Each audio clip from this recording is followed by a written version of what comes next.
Buenos días o buenas tardes a todos otra vez. El último día colgué un vídeo sobre la segunda parte de los modelos bayesianos y terminaba con un problema de diagnóstico médico que os proponía para que lo resolvierais vosotros. Os va a salir una base lógica expandida de 64 columnas y luego tendréis que aplicar el conocimiento para discriminar entre los valores que son realmente posibles, aplicando, como digo, el conocimiento del sistema. Bien, hay una cuestión que os quería comentar. Es que se me acopló ayer un extraño en el vídeo, no sé por qué extraña razón, y a lo mejor hay cuestiones que no se entienden bien. Si lo estimáis conveniente, pues repetiré el vídeo, pero me lo tenéis que decir. De todas formas, en clase volveremos sobre el tema. Bien, dicho esto, vamos a ver ahora una cuestión nueva, que es el razonamiento cuasi-estadístico, que utiliza los métodos de la estadística, pero sin utilizar una muestra estadísticamente significativa. Más bien hace la aproximación basándose en la heurística del experto, en el conocimiento que el experto tiene sobre un determinado problema. Y de esta cuestión, que contiene al razonamiento bayesiano y al modelo categórico de razonamiento, de esta cuestión veremos dos enfoques completamente diferentes, pero curiosamente también están autocontenidos. Ya veréis lo que quiero decir con esto. El primero es el modelo de los factores de certidumbre, sobre los cuales veremos los aspectos básicos del modelo, la combinación de evidencias y la propagación de incertidumbre. Y terminaremos con un ejemplo completo de cómo se utilizan los factores de certidumbre. El segundo subtema, que realmente tiene entidad para ser un tema por sí solo, es el de la teoría evidencial, que es una teoría que, como digo yo siempre, la cogéis, la metéis en el horno, la picáis bien, os fumáis un porro y no arde, porque es una teoría muy dura. Y aquí, nuevamente, he hecho un esfuerzo importante para suavizarle el aparato matemático, aunque haya cosas que van a requerir explicación online en Teams, en la clase habitual de Teams. Veremos los fundamentos teóricos, como digo, la combinación de evidencias, la cuestión de credibilidad, plausibilidad e intervalo de confianza, los casos particulares y resolveremos un problema de un asesinato con la teoría evidencial.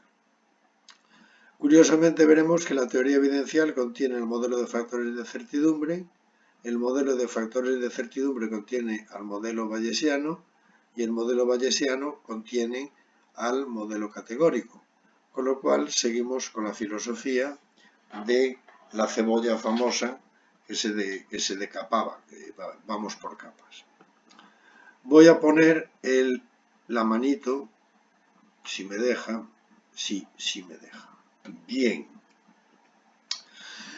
Bueno, aquí nuevamente acudo a la bibliografía original que dio como resultado, que surgió como consecuencia del establecimiento de los dos modelos. Estas referencias bibliográficas están en la biblioteca, las podréis consultar si Dios quiere algún día. La primera se refiere al modelo de factores de certidumbre, vamos a empezar por la segunda. Shortleaf y Buchanan, A Model of Inexact Reasoning in Medicine, publicado en Mathematical Biosciences en 1975. Vamos a seguir por la primera, Heckermann, Probabilistic Interpretation for Mice Uncertainty Factors, publicada en Uncertainty in Artificial Intelligence en 1986. Y en relación a la teoría evidencial, vamos a utilizar como base de la explicación a Schaffer, A Mathematical Theory of Evidence en Princeton University Press en 1976. Este y este son los artículos originales y este es un refinamiento de este. Bien, La idea que subyace perdón, en el razonamiento cuasi-estadístico es evitar los inconvenientes de modelos anteriores utilizando conocimiento heurístico. Entonces, una primera idea que surge es utilizar la probabilidad condicional subjetiva, que como ya sabemos es una medida numérica que relaciona dos sucesos de forma que la ocurrencia del segundo está condicionada por la ocurrencia del primero. ¿O no? Pensar. La ocurrencia del primero está condicionada por la ocurrencia del segundo. Si recordáis que P de A dado B es que tenemos B y entonces hay que ver la probabilidad de A dado B. Pero en este caso la palabra subjetiva se refiere a que la relación no está avalada por amplios estudios estadísticos. Más bien se refiere a cuestiones como puede ser, es probable, es posible, ya lo veréis. Bueno, entrando un poco en materia, si hablamos de probabilidad condicional, independientemente de subjetiva o no subjetiva, tenemos que P de I sub I dado S sub K igual a X podría traducirse, hablando de probabilidades condicionales subjetivas, como sigue a continuación. Si la manifestación S sub K está presente, entonces hay una probabilidad subjetiva X de que la interpretación sea I sub I. Pero sea subjetiva o no sea subjetiva, la probabilidad condicional tiene que tener una consistencia matemática, como habíamos visto.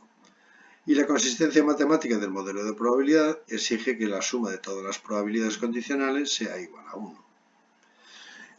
Entonces, fijaros en la siguiente expresión. Estamos utilizando conocimiento heurístico, por lo tanto, cuando lo anterior no ocurre, hay que normalizar. ¿Y cómo normalizamos la cuestión? Pues dividiendo cada P de I sub I dado S sub K igual a X, pero ahora lo dividimos por el sumatorio de todos los P sub I dado S sub K.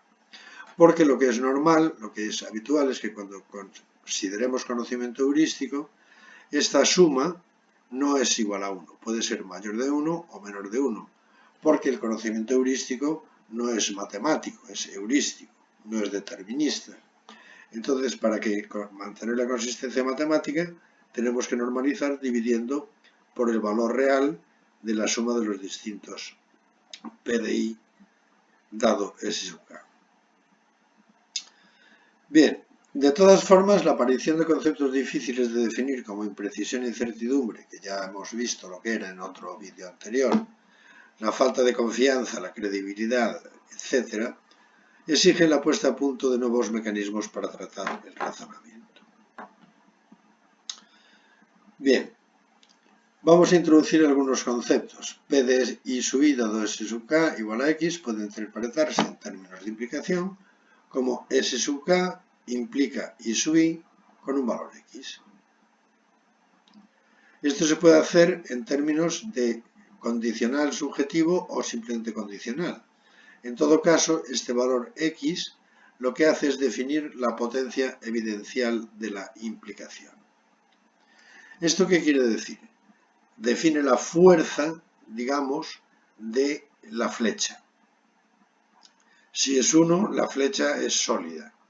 Y si es menor que 1, la flecha empieza a difuminarse un poco. Con lo cual la implicación no siempre es totalmente cierta. Si X pertenece al intervalo cerrado abierto 0, 1, la implicación viene afectada de incertidumbre. Y la intensidad de la relación causal viene establecida a través de la potencia evidencial X, lo cual quiere decir que S sub K implica I sub I, dice siempre que se da S sub K, se da I sub I. Pero si X es distinto de 1, digamos 0,7, decimos que siempre que se da S sub K es muy probable que se dé I sub I, por poner un ejemplo. Bien, entramos ahora, una vez vistas las generalidades, en un modelo que es un modelo, no es una teoría porque le falta base teórica, pero veremos cómo luego se le encontró una base teórica fuerte. El modelo de factoría de certidumbre de Shorliffe y Buchanan. Estamos en los años locos de la inteligencia artificial. En 1975, un neurofisiólogo, Buchanan, y un matemático, Shorliffe, en la universidad de, no sé si fue Stanford o... sí, creo que era Stanford. Pues no sé si la conocéis, yo sí. Es una universidad muy pequeñita, como el Caltech, pero que tiene más premios Nobel que el MIT. Y además todo el mundo trabaja con todo el mundo. Entonces fijaros de lo que puede salir entre una colaboración entre un neurofisiólogo y un matemático. Puede salir un auténtico caos, pero un caos que funciona de manera maravillosa. En 1975 deciden construir un sistema experto que se llama MyThing para las enfermedades infecciosas. Y de entrada se dan cuenta de la inconsistencia matemática, de la inconsistencia física del modelo de bayesiano y por decreto ley dicen que una evidencia no puede simultáneamente apoyar a una hipótesis y a la negación de la hipótesis. Lo cual quiere decir que, dada una hipótesis, la potencia evidencial de una declaración se debe representar a través de dos medidas diferentes, que será o la una o la otra, dependiendo de si la evidencia apoya a la hipótesis o va en contra de la hipótesis. Y a esto le llaman Measure of Increasing Belief, medida de confianza creciente, y se representa como MB de H dado E. Por otra parte, la medida de Increasing Disbelief, la MD de H dado E, representa el incremento de confianza en H dada la nueva evidencia. Es muy importante considerar que tanto MB como MD son índices dinámicos que representan incrementos asociados a evidencias nuevas, es decir, que se actualizan cada vez que aparece una nueva evidencia. Las características fundamentales de ambas medidas son las siguientes.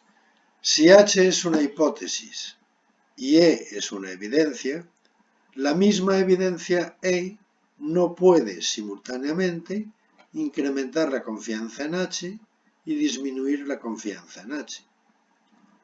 Entonces tendremos que optar por, si aumenta la confianza en H, por MB de H dado E, que es el incremento de confianza en H dada la evidencia E. Por otra parte, si la evidencia va en contra de la hipótesis, es una evidencia negativa, MD de H dado E es el incremento de la desconfianza en H dada la evidencia E.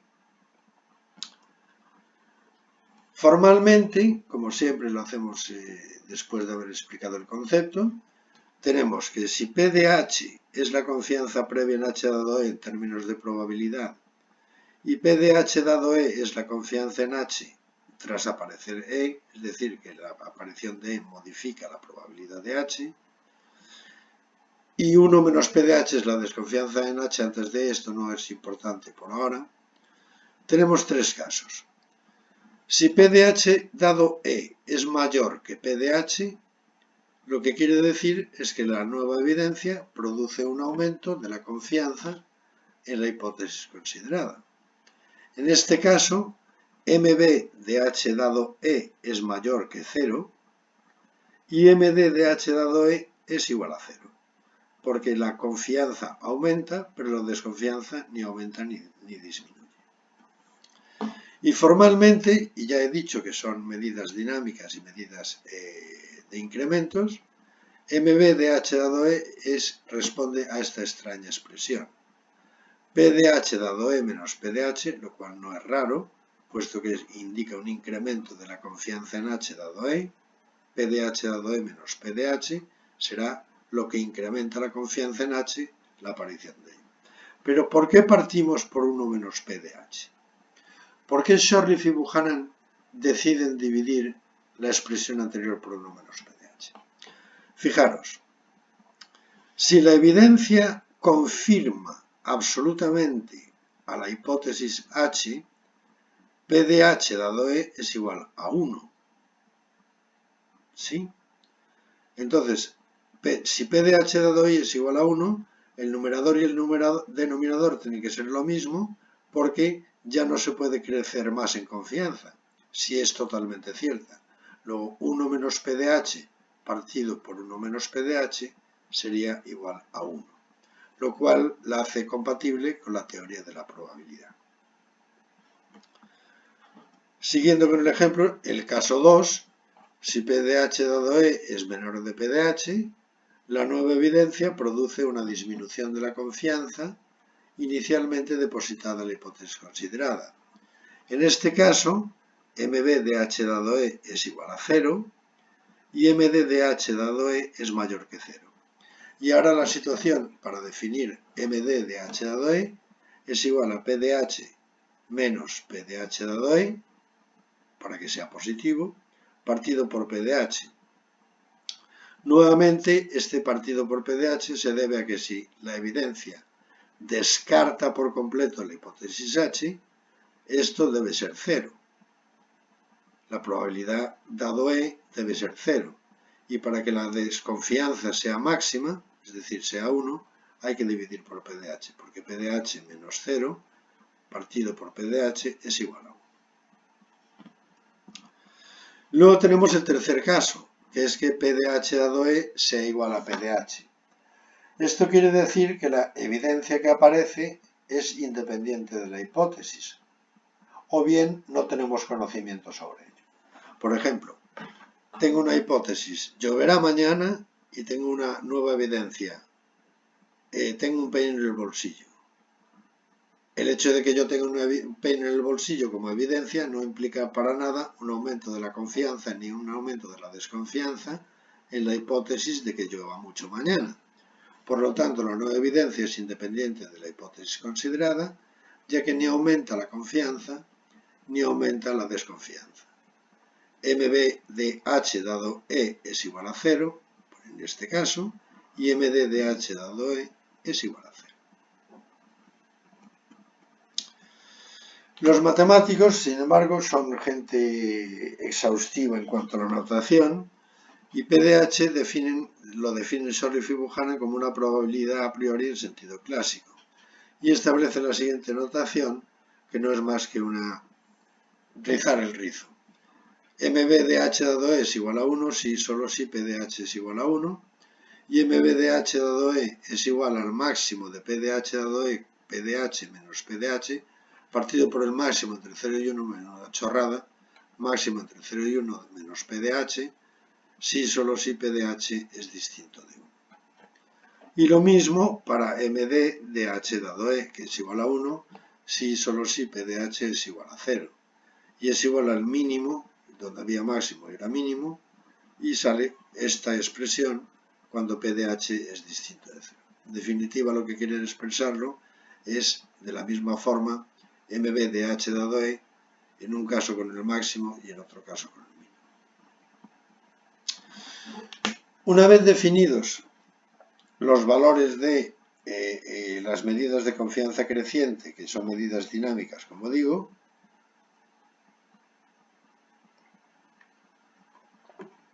definen lo que se llama el factor de certidumbre de H dado E, que es una medida formal, simplemente formal, ya que la misma evidencia, como decíamos antes, no puede apoyar simultáneamente al aumento de la confianza y al aumento de la desconfianza.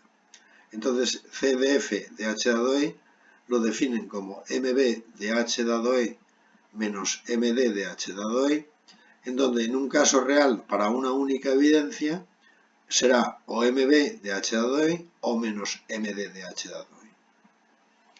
Como digo a continuación, es una expresión de carácter formal, ya que una misma evidencia nunca puede incrementar simultáneamente la confianza y la desconfianza en la misma hipótesis.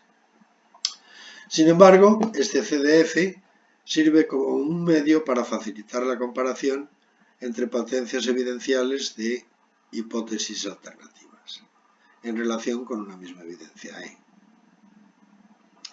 Los rangos evidentemente son 0 menor o igual a mb de h dado e menor o igual que 1, 0 menor o igual que md de h dado e menor o igual que 1 y menos 1 es menor o igual que cdf de h dado e, que a su vez es menor o igual a 1.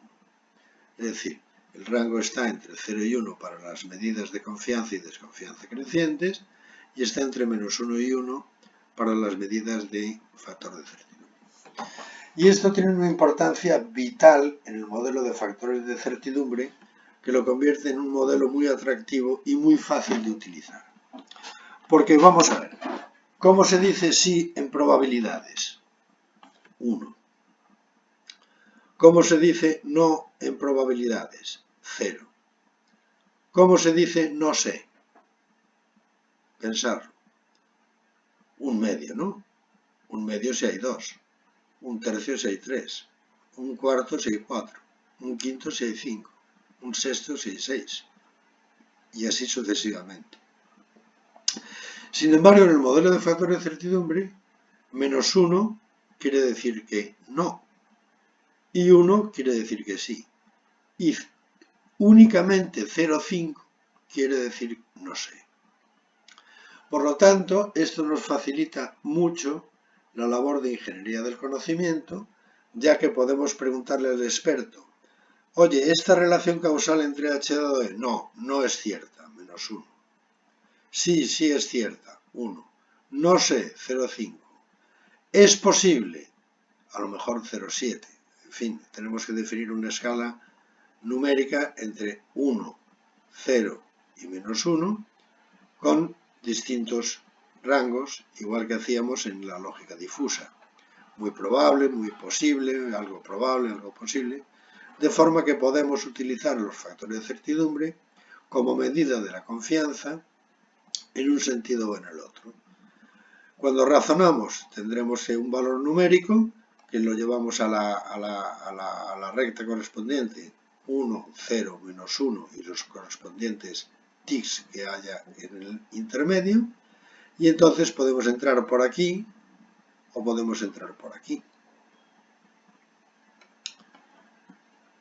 Bien, pasamos a otra cuestión importante, que es el comportamiento en casos extremos e hipótesis mutuamente excluyentes, que era lo que habíamos comentado anteriormente. Si H es cierta, P de H dado E es igual a 1. Entonces 1 menos P de H partido por 1 menos P de H es igual a 1. MD de H dado E es igual a 0 y el factor de certidumbre de H dado E es igual a 1.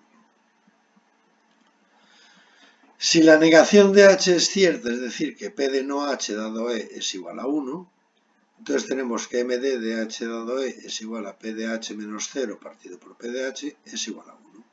La desconfianza es completa. MB de H dado E es igual a 0 y CDF de H dado E es igual a menos 1. Luego tenemos el valor de no. Bien.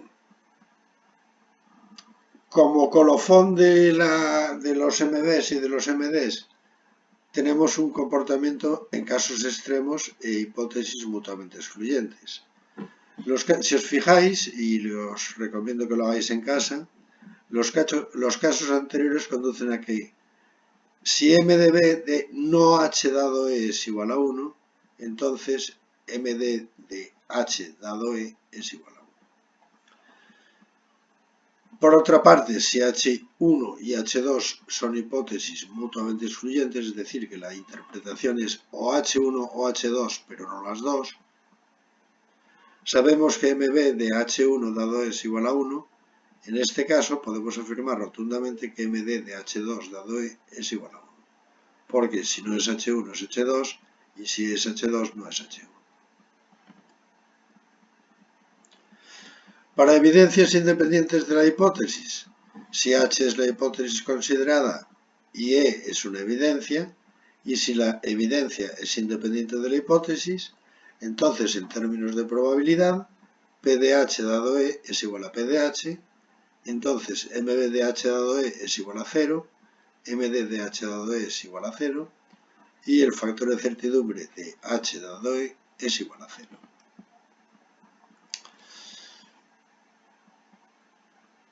Terminaremos esta pequeña discusión, esta pequeña introducción al modelo, estableciendo una cuestión importante,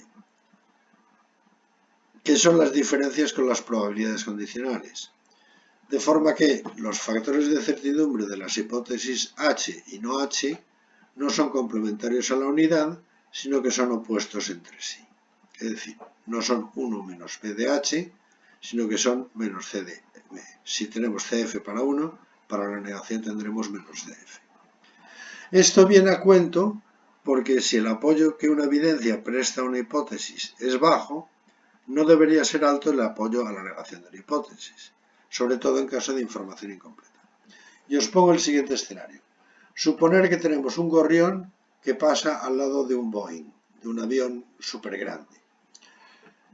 ¿Tiene mucha influencia el vuelo del avión, el vuelo del gorrión para que el avión se caiga o no se caiga? No.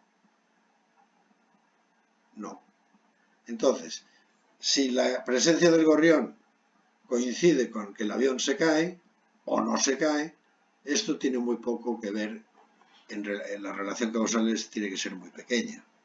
Esto se demuestra muy fácilmente por casos extremos.